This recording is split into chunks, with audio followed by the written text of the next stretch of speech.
Hey everybody, today I wanted to show you my ranking for all of the Bond movies. I have it set up like a tier list, and that was originally what I was planning on doing.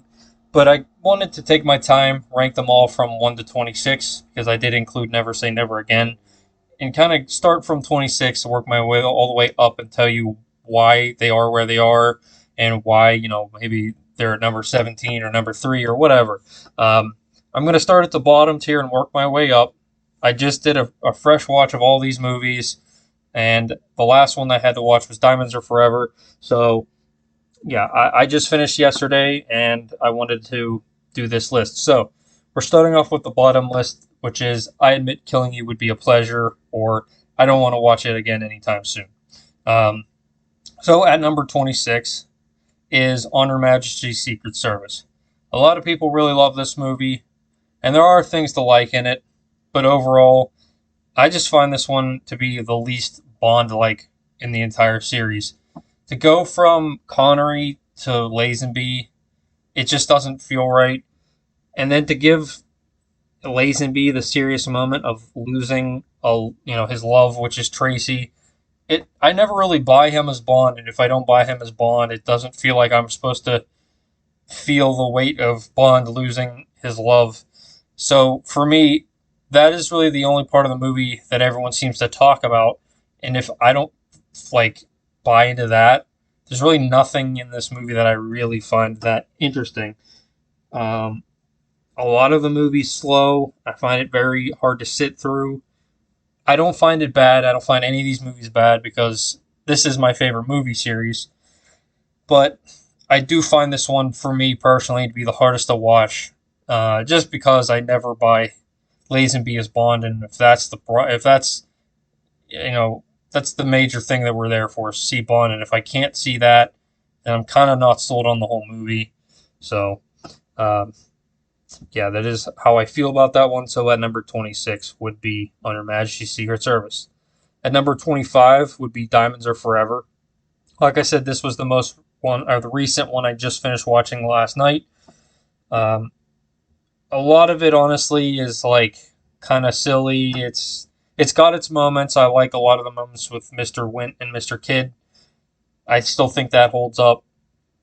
But for example, as like the uh, the Bond girl Tracy, or not Tracy, Tiffany Case, she's okay, but for a lot of the movie, she's kind of just like there while stuff is going on. She does a couple stupid things that are like kind of annoying. And Blofeld is absolutely terrible here. I never find him menacing. I just kind of find him a little bit annoying. This is one of those cases where I totally forgot Charles Gray was in You Only Live Twice, and then when I watched Diamonds, I was like, oh, I forgot he was in this too. Um, so yeah, I don't know. I don't really like a lot of this one. I didn't know what the plot with the diamonds had to do with it for a large portion of it.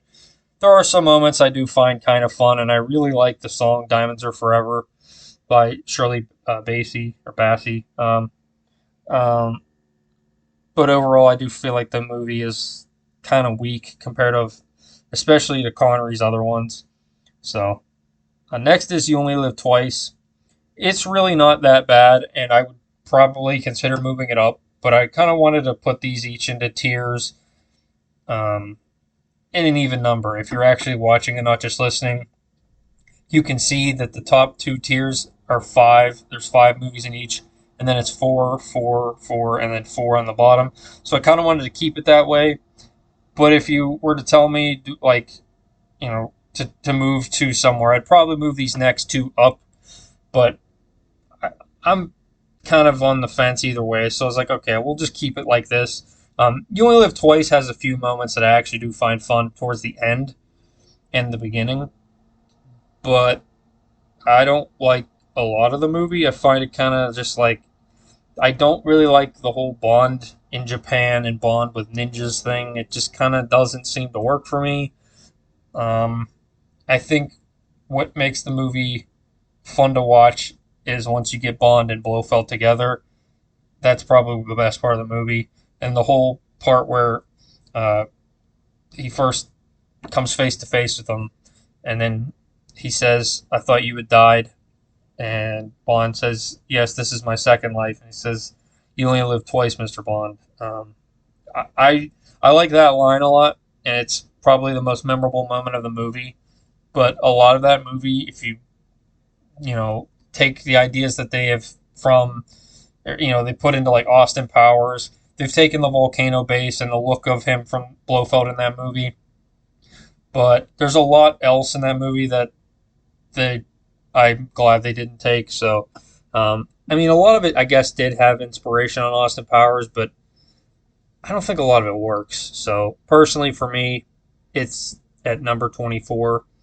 Number 23 is Moonraker. This actually has moved up.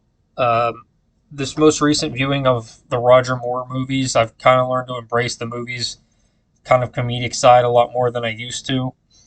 Um, my last few rankings, Octopussy and Moonraker were the bottom two. Now I don't find myself disliking either of those two, or really any of the movies, where before I was like, yeah, I kind of hate these movies. Now it's just like, I don't really want to watch them that much. And Moonraker was like, I was still having some fun with it, but there were some moments that I was kind of like, yeah, this doesn't need to be this long. It's like a 2 hour and like 10-minute movie that he could have shaved it a little bit. Um, I think the longer it goes on, the less interested I was. I do like Jaws and all the moments with him, but I also feel like the actress who plays Holly Goodhead is either really not trying to act very well, or she's just not trying. Like, I can't believe she'd be that wooden of an actress. She's attractive, but I actually really like the first girl who was the helicopter pilot. I think she's much more attractive personally, and I liked that character. Maybe not with Bond more, but I liked her more. So yeah, there's that. But I do like the song Moonraker, so that helps. Overall, the movie's not bad, and I like it more than I used to, but it's still going to stay at um, number 23. So, next at number 22 is For Your Eyes Only. Another one that has a good song. I like most of the Bond songs, but there are some that I don't, and I'll talk about. For Your Eyes Only, overall, I just felt like was one of the least memorable Bond movies. There wasn't a single moment that I was like, oh, that really stands out. Maybe if you were to say something, probably where he's at that ski resort and he's being chased through the mountains and through the I think it's called a luge, like where there's this ice pass that those people ride those carts down. I don't even know what it's called, but that like Olympic sport. But yeah, a lot of the movie I felt like was forgettable. Forgettable villains, Bond girl. I really found that one to be rather boring overall, and I didn't hate it, but I'm not in a rush to ever watch it again. I think what made me put it over Moonraker slightly was just because it's probably the better movie. Moonraker, I'd probably say, is more fun, though. So, next at 21 is Octopussy, which obviously is a big jump from. It was 25 last time because I didn't include Never Say Never Again. But for how much I did actually hate this movie, it actually has moved up. Now, do I still like it? No, but I wouldn't have a hard time watching it again like I did before. I think the villain's plot is, now that I can fully understand it, I think it's much more interesting. Um, this is one I watched over the weekend, so it's again a fresh watch. The last three that I watched was Diamonds, You Only Live Twice, and Octopussy. I was dreading watching this for a while because I remember how much I had hated it, but then I was like, okay, does it have its dumb moments? Sure. But overall, they're all kind of in that one section of the movie where he's being hunted by Kamal Khan. If you get rid of that, there's actually a fair amount of good action scenes. There's some moments where you can tell the props that they used were fake, but whatever. The whole movie's kind of silly, and I kind of can excuse a lot of it. Um, do I ultimately like it? Not particularly, but I don't hate it. and I did have some fun with it. I again don't really get why they recast Maud Adams as a different character when she was in Man with the Golden Gun, and I liked her much better in there. So I guess just because they like her and they wanted her in the movie still, but either way, the movie overall isn't that bad. I don't love the title song. This is one that I kind of don't listen to all that much, but I don't turn it on. I don't switch it. So um, next is Never Say Never Again at number 20, I believe. Yeah, number 20. So this was the only time I've actually ever watched this movie. Was this most recent viewing about a month ago. Um, I've seen every other Bond movie on countless occasions, and some of them upwards of 15 times, other ones, 3 times. This is the only one I've only seen one time because I had such a hard time finding it anywhere to watch. I finally did find it. I actually had some fun with it. Overall, it's not nearly as good as Thunderball in any way. There are some moments that might be a little bit better, but there are also some moments that are definitely worse. There's more moments that are worse. I don't think the Bond girls as memorable, but I do have to say Fatima Blush is a very underrated Bond villain and Bond girl who, if she was in a better movie or at least an official Bond movie, should probably be talked about more because I think she was a really big standout. She kind of reminds you of like Xenia a little bit, where she's into like kind of like rough sex, which you can tell, like in Xenia in that movie, in Eyes into that. And Never Say Never Again, there's that scene where with him and her on the boat. And then she's got a lot of moments where she's just doing some weird stuff, like she's very quirky, like dancing after or before she's getting ready to kill someone. She's wearing all these like lavish outfits, and she throws a snake into someone's car, which causes them to crash. It's like really over the top, but um, overall, I mean, the movie doesn't really work for a lot of it, but I didn't hate it for how much I was expecting it to be bad from how much I had heard. Nothing is really better, I'd say, maybe other than the fight scene in the when he's like at that health spa where he's fighting that big guy. That might be the only scene that comes to mind that is better than in the original, where he's like strapped to that table and he's kind of like losing consciousness. I'd say that's literally the only part of the movie. The rest is definitely worse than Thunderball. Next is Die Another Day, and honestly, I was tempted to put this towards into I don't want to watch it again soon, but Pierce Brosnan really makes me like the movie, even though I don't like the rest of it. Um, the villain Zhao, I think, is a much better villain than Gustav Graves. I don't like Miranda Frost at all. I don't like anything about her. I don't like Jinx as the main Bond girl. I think she's boring. I don't have a particular like. I know a lot of guys like Halle Berry. I don't think she's ugly by any means, but it's not like someone that I'm like, oh yeah, she's in my favorite Bond girls, or even actresses that I consider to be like one of the hottest or anything. And I forget the actress who's Miranda Frost. I just don't like her very much. I haven't seen her in very much, so that is, to be fair, I've only seen her in like 2 movies besides Die Another Day, and they were minor roles. But I don't find her in any role that she's in to be all that interesting. Now I haven't seen Gone Girl, and that's one that I'm told that I should watch, and maybe my opinion would change. So, but yeah, for now, that is where I leave Die Another Day. I think the title song for that one is sometimes I can listen to it, sometimes it's really bad.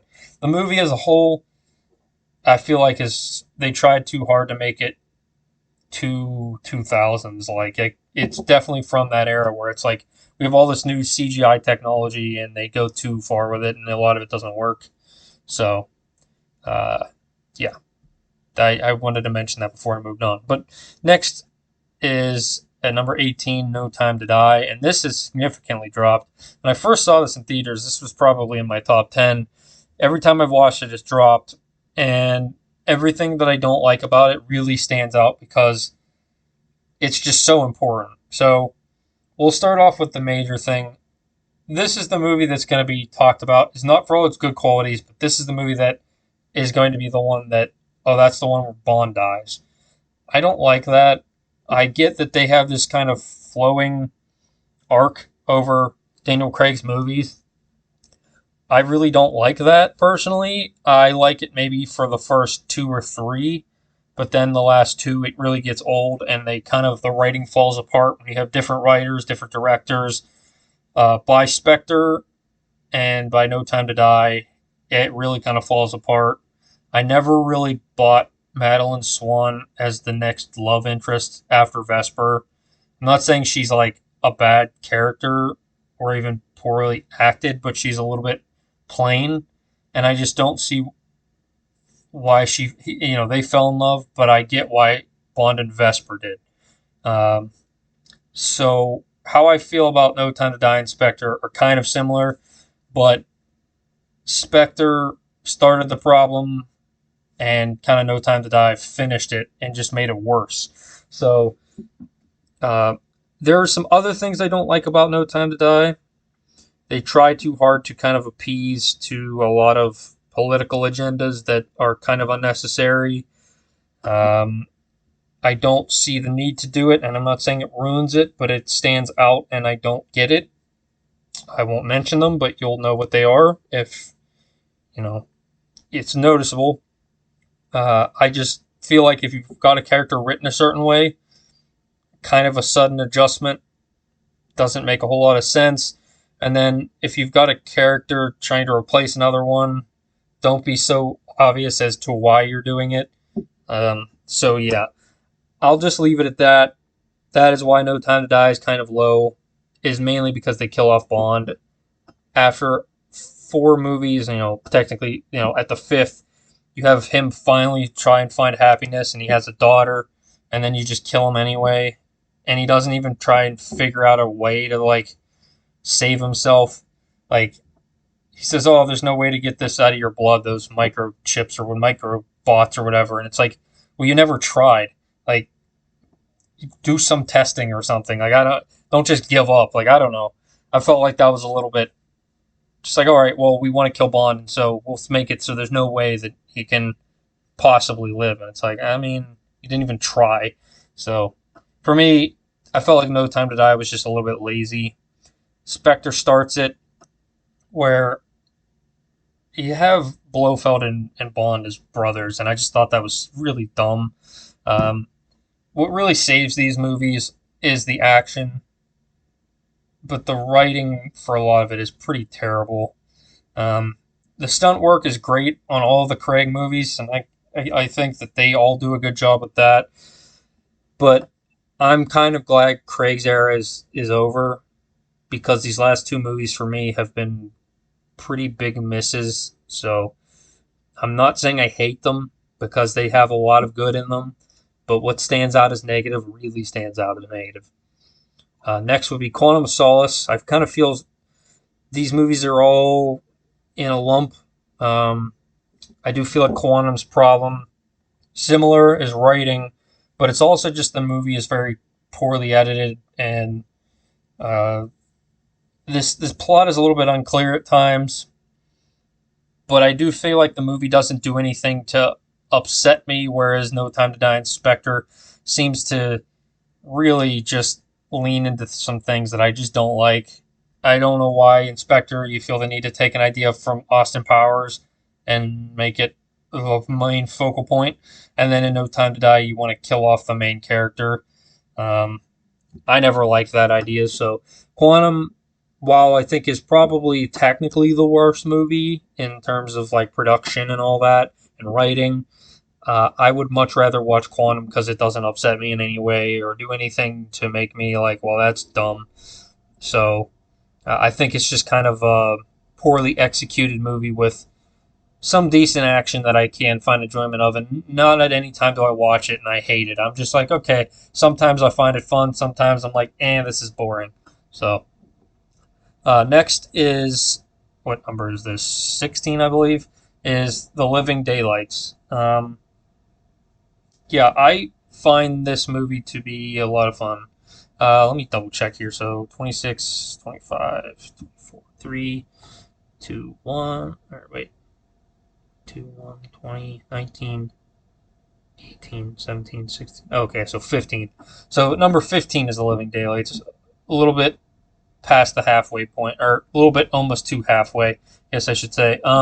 I think this one is, it would be higher if it didn't kind of fill the beats of a movie at times. It goes on a little bit long. You could trim down a lot of that Afghanistan or Middle Eastern part.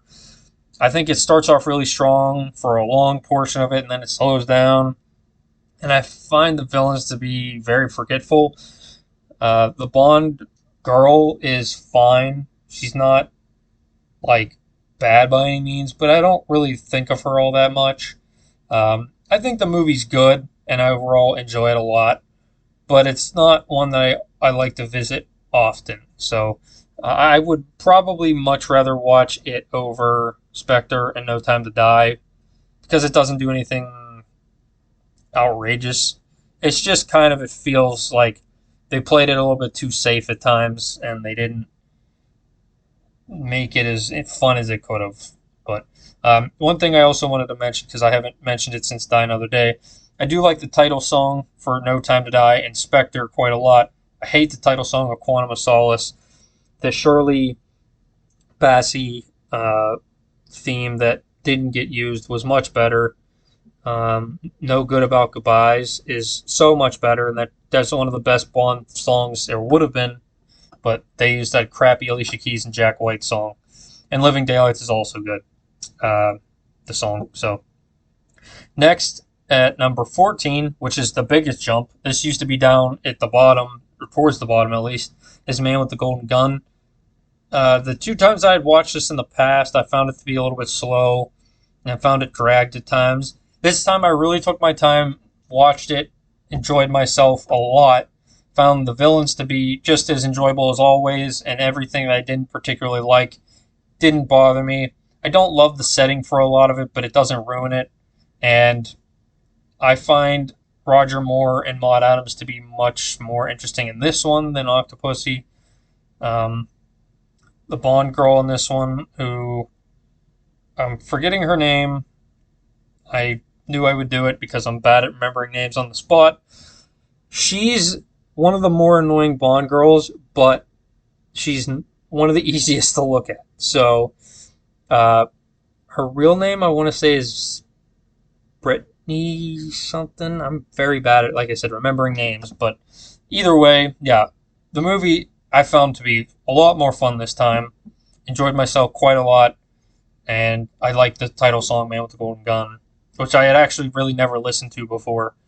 I usually just kind of, some of them I'd be like, I don't want to listen to it, and I just kind of skip through. Well, this time I was like, I'm going to make sure I watch through all these title sequences, even if I know I don't like it.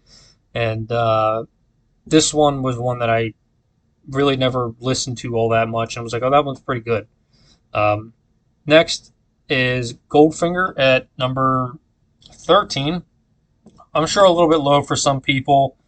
I think it has a lot of great standout moments, but it's just not a personal favorite by any means.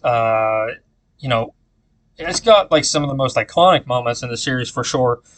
It's just not one that I choose as often as some of the other ones. I still like it significantly more than Connery's last few, and I think it is probably, if you told me subjectively, like, which one is the best of Sean Connery's, it's probably that or From Russia with Love. But it's just not a personal favorite. That's all. I watch it, have fun every time, but I don't know why there's some parts of it that I don't love, and it's kind of towards the middle of the movie, like right where he kind of gets captured and he's revealing his plan in that room full of like people that are investing. I find that part really kind of like, I have a hard time sitting through that. I find it a little bit slow.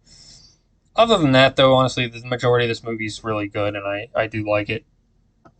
Thunderball, I really like the song for that one. I'm not actually a big fan of Goldfinger's title song.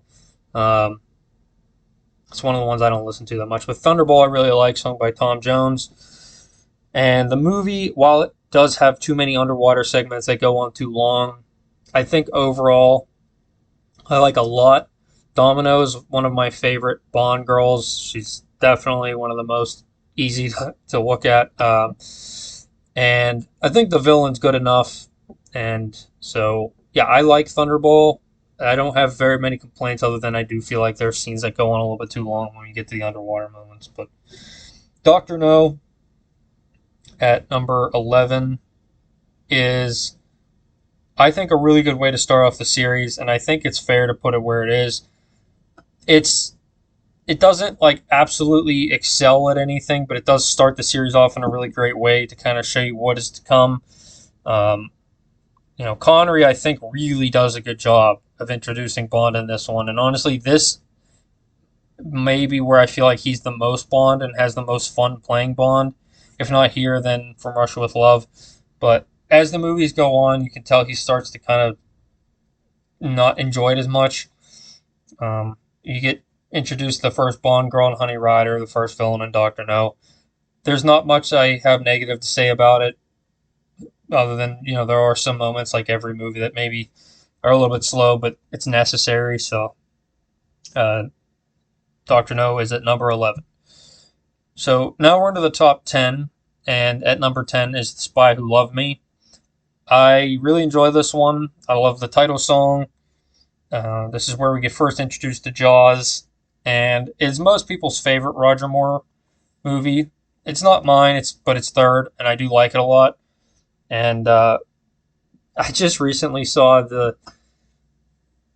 it's like a show called like I Am Alan Parsons or something like that, where he's acting out the opening of The Spy Who Loved Me to his friends because the tape got, this was back in like the either 90s or 2000s where their tape got taped over, and he's so upset because that's like his favorite one. And so he's like, okay, I'm acting it out. And he acts out like the first like 10 minutes of the movie. It's hilarious. So if you've never seen that, look that up. But yeah, great movie, great characters. There's not much negative I have to say about it. A View to a Kill, while I think there's more negative in it, I think for me personally, is one that I've always liked to watch. I've watched this one more than any of Roger Moore's movies, followed by Live and Let Die. I do like them both a lot. Uh, I'd say Live and Let Die I probably like a little bit more. But The Spy Who Loved Me has a really great villain, some great set pieces, but there are some parts of the movie that just go on for a little too long. I don't really like the scene where he's in that like mayor's office or wherever, and it gets lit on fire and she's screaming. That gets a little bit annoying. I do think she's a fine Bond girl. Like she's obviously not like ugly or anything. I like her enough, but character is not the best. I don't know how you get snuck up on by a giant blimp, but whatever. It has a lot of great moments, and the villains especially stand out. But by this point, I do have to say Roger Moore. I'm glad this was his last because it goes on. His run is too long. I would have probably said if you could tell me to cut a few of them, I probably would say For Your Eyes Only or like Moonraker. You could probably be like, okay, let's just get rid of those and trim down on his era of movies just so he stays younger and we can start into the next ones. But, we have the ones that we have and I'm fine with them. But either way, I like For Your Eyes Only. I like the title song. There's just a few moments that it does get a little bit slow. The Spy Who Loved Me is definitely the better movie, but I just personally like A View to a Kill a lot. Live and Let Die has a lot of great villains, great song. I think was a great way to come back from Diamonds Are Forever. I think this was the way to reboot the series instead of on Her Majesty's Secret Service. Live and Let Die for me is definitely. I think this was the second movie in the series I saw. I can remember my grandma was given like a bunch of VHS tapes by my aunt that were all the James Bond ones, and the ones that she had were The World Is Not Enough, Live and Let Die, Doctor No, and The Man with the Golden Gun. So I would watch those ones because I wasn't allowed to actually watch them at home. And The World Is Not Enough was the first one I ever watched. Then I went to like Live and Let Die and Doctor No and Man with the Golden Gun. So for me, Live and Let Die has always been the go-to for um, Roger Moore's because it was the first one I saw. So I really like it. I wouldn't change much, and I also really like Solitaire. She's crazy hot in this movie, and it's just like there's so many moments where it's like, man, it's like I didn't think it could get any better. So, yeah. Anyway, next on the From Russia with Love at number 7 uh, has my favorite villain in the Connery era with Red Grant, and I think it's also got my favorite Bond girl of his, which is uh, man, I just had it. I want to say, I know it's a T, Tatiana Romanova. That's it. I think his chemistry with her is the best. She's my personal like favorite. The way she looks, and also just their chemistry together. Um, yeah, I really like that movie. There's a couple moments where it's slow, but I don't get bored ever, and I find it to be a lot of fun. And his kind of friendship with Karen Bay throughout it is fun to watch, and how the Spectre is kind of trying to trick her, Tatiana, into thinking that she's helping Russia, but she's really helping them. So, yeah, I mean, I really like everything about it. The song From Russia with Love, whether it's just the instrumental or the full song, I like. So, for me, that is number 7. Number 6 is Tomorrow Never Dies. This was actually the first Bond video game I owned. It was for PlayStation 1. I still have it. And it was a lot of fun. It had its difficulties at times because the game was a little bit old, but fun game.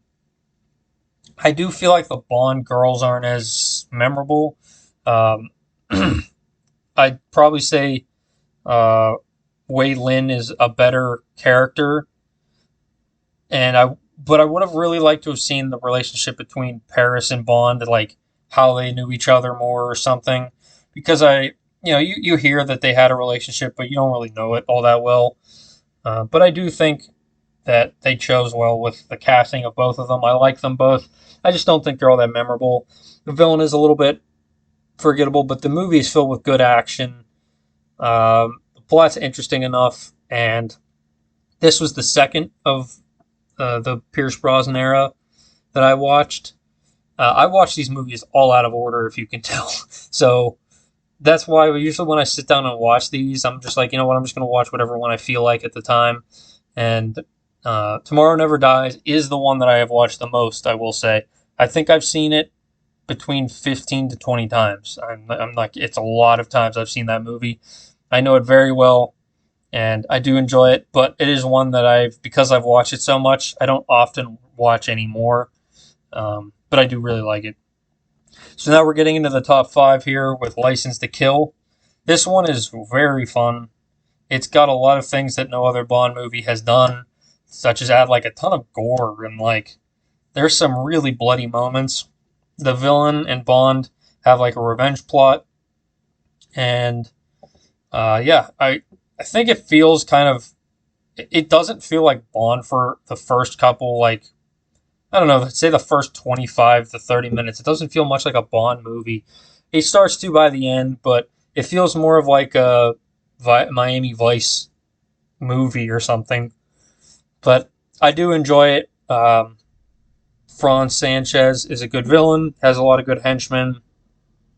Pam Bouvier is one of my favorite Bond girls. She plays, I think, really well as like his equal in the CIA. And the other girl whose name I'm not coming up with off the top of my head, I think she's interesting too, but she's not really meant to be as much as. Whereas Pam is more of the love interest, she's more of the like, I don't know, we'll say girlfriend or something. And she's still likable, but I do like Pam a lot more.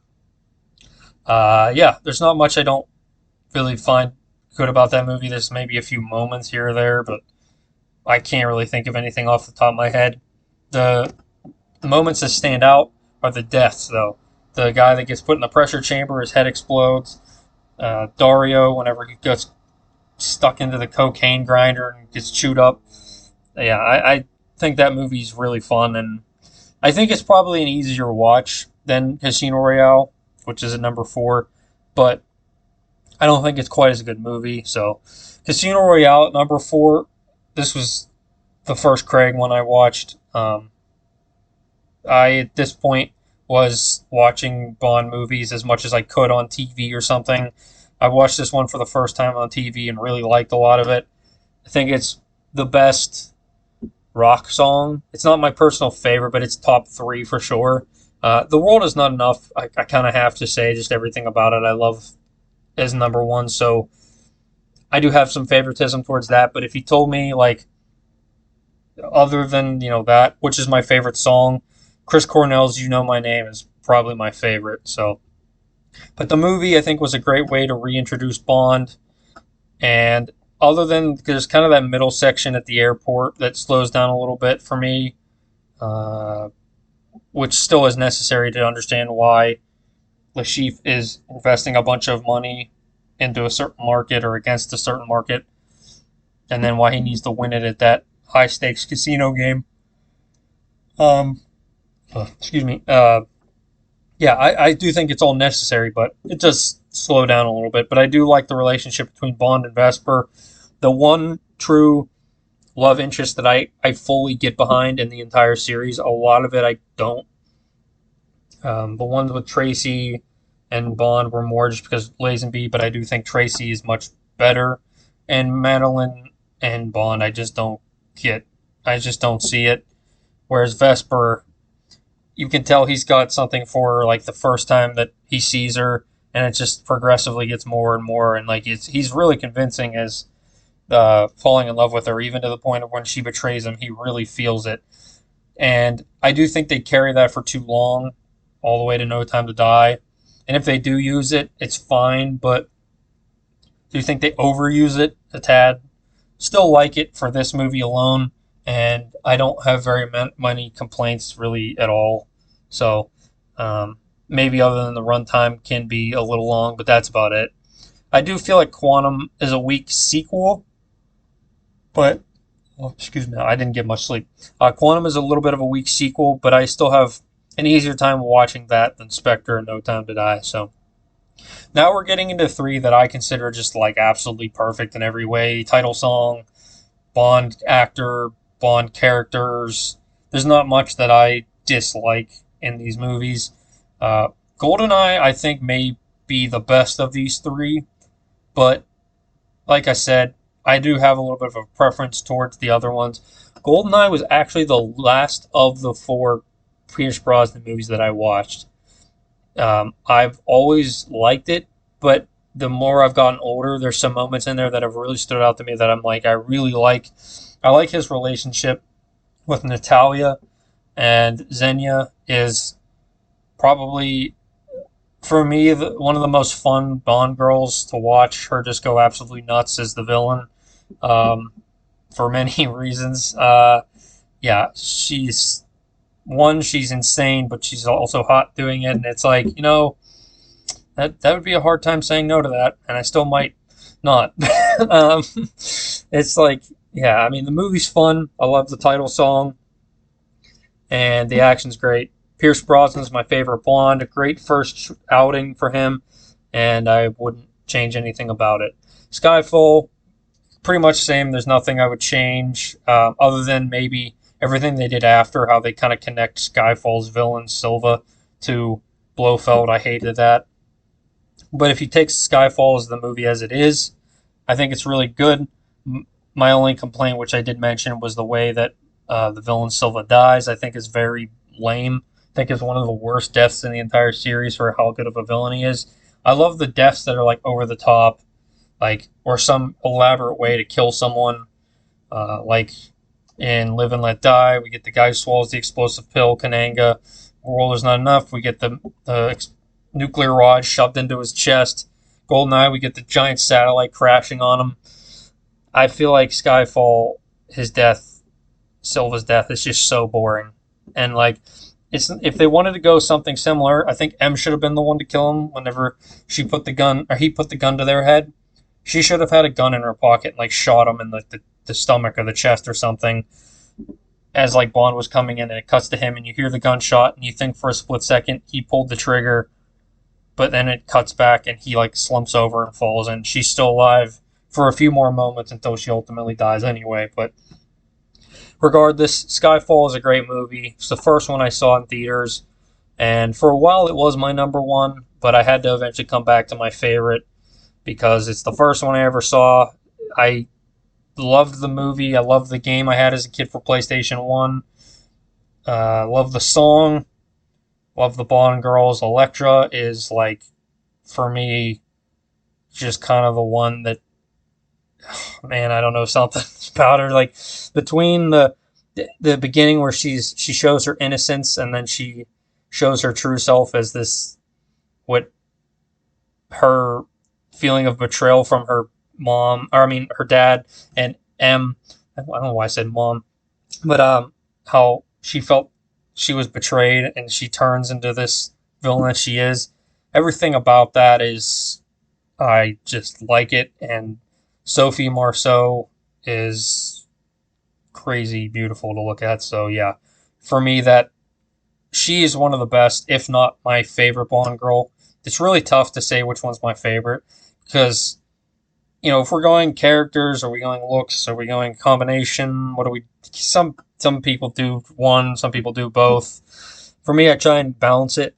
So I would probably say because Elektra is both attractive and villainous and like a great written character, she seems like of the Brosnan era, she's the one that comes closest to making him fall in love until he kind of sees what she really is. Um, yeah, I love that movie from start to finish. The title song, the opening of the movie. I don't care. I know some people hate Denise Richards. I don't care at all. That's not the most unbelievable thing in the series. If we're talking about, oh, she was poorly miscast, there's so many others that I'm not even going to get into. So I don't think Denise Richards was a terrible choice. Okay, sure, she's not a believable nuclear scientist, but really, it's really like, are any of these people believable as the role they're playing? Like, I don't know. I don't even want to say that, but it's like, is she so unintelligent to you that she can't even play a character that is a nuclear scientist? Whereas you buy, I don't know, we'll find someone here.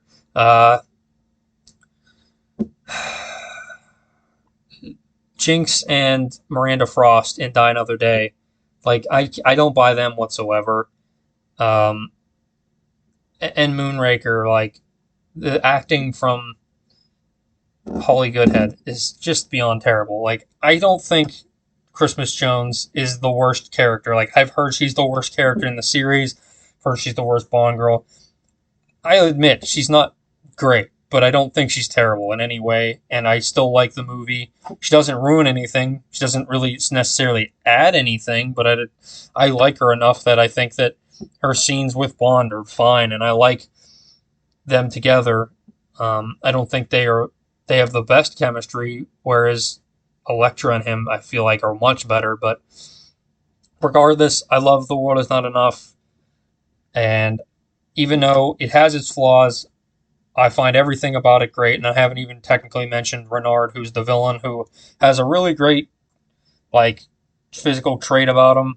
He's got that bullet in his brain that killed off his senses, or his feeling. He's got no touch, taste, or anything like that, but he pushes himself harder because he has no feeling and can't feel pain.